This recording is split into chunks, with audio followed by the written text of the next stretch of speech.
안녕하세요. 멋진 아재입니다.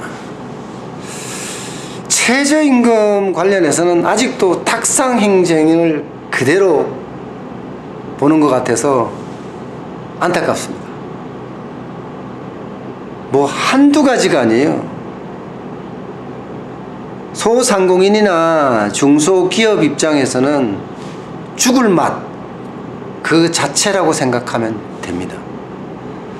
소상공인이나 중소기업에서 죽을 맛 그 자체라고 본다고 하면 현장을 모르고 정책을 입안했다는 그런 뜻이 되잖아요. 그만큼 어렵다는 거예요. 일반적으로 인건비 지출이 총 비용의 20%를 넘어가면 안 돼요. 10%가 제일 좋지만 10%를 못하니까 10에서 20%만 사이를 항상 하는데, 이번에 사실 근로시간 단축과 최저임금 인상 이 두 가지를 합치면 적어도 20%는 올려줘야 돼요. 20%. 그러면 실제 차지하는 비중은 얼마냐? 아무리 적어도 20%, 2%를 더 올릴 수밖에 없는, 2%가 20% 될지 모르지만 그 정도로 현장은 어렵습니다. 게다가 일자리 안정자금 준다는데 190만원 미만한테만 월 13만원 주겠다고 합니다. 사실 여러분들 현장을 잘 알잖아요. 190만원 미만 받는 사람이 몇 명이나 됩니까? 저희 가게는 없습니다. 저희 가게는 없습니다. 저희는 지형 직원이 훨씬 더 많습니다. 저희들도 2사람이 있는데 그보다 많고요.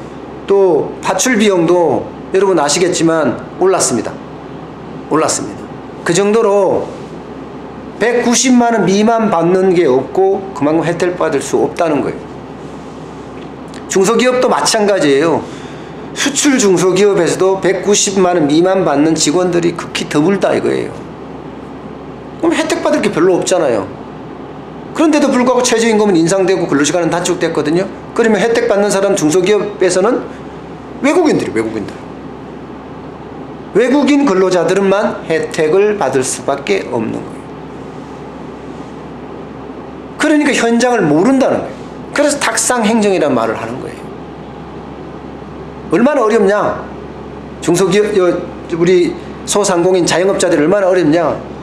진짜 어려워요. 이게요, 근로시간 단축하고 최저임금은 이 가게에만 국한된 거잖아요. 저는 오미래 소고기 국밥이라는 국밥집, 밥집을 하고 있어요. 가게에 국한돼서 직원 인건비를 올려주고, 그죠? 근로시간을 단축시켜주면 된다는 걸로 생각하는데 천만의 말씀이요.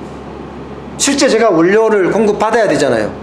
야채도 사와야 되고, 고기도 사와야 되고, 뭐 양념도 사와야 되고, 뭐 파도 사고 쌀도 사고 다 사야 되잖아요.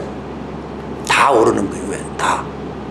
그쪽 분야가 오르니까 그쪽에 인건비가 상승되고 최저임금이 올라가니까 올릴 수밖에 없다는 거예요. 그럼 원재료에서 또 올라가는 거예요. 원재료에서. 그럼 우리 파는 건 또 어떠냐? 배달 판매라는 게 있습니다. 배민 라이더스를 통해서 판매를 하는데 아직은 아무 이야기가 없어요. 16.5% 정도가 나가는데 여기도 마찬가지로 올리려고 들 거예요. 그러면 받는 데서 또 올라가고, 예? 주는 데서 올라가고. 그러면 소상공인은 어떻게 해야 되죠? 제품 가격을 올려야 되는데 가격을 올리면 손님은 안 오고, 이게 바로 죽을 맛 아니고 뭐겠습니까? 이리 가지도 저리 가지도 못하고 올리지도 못하고 혼자 잘못하면 고사하게 생긴 게 자영업자 소상공인이라니까요. 왜 그런 현장의 현실을 모르는지 참 답답합니다.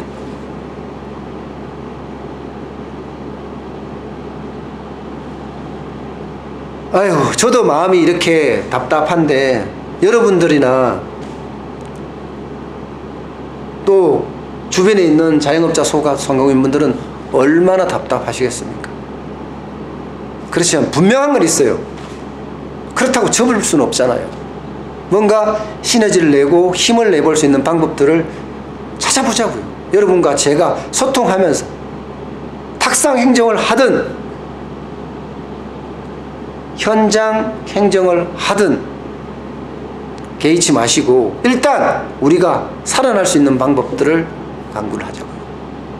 저도 다양한 아이디어와 다양한 시너지를 여러분들에게 드릴 테니 여러분도 저에게 댓글로 그런 시너지와 지식을 저한테 조금이라도 나눠주십시오. 그러면 저도 살아나갈 수 있는 방법들을 찾을 수 있을 것 같습니다. 오늘 여기까지입니다. 고맙습니다.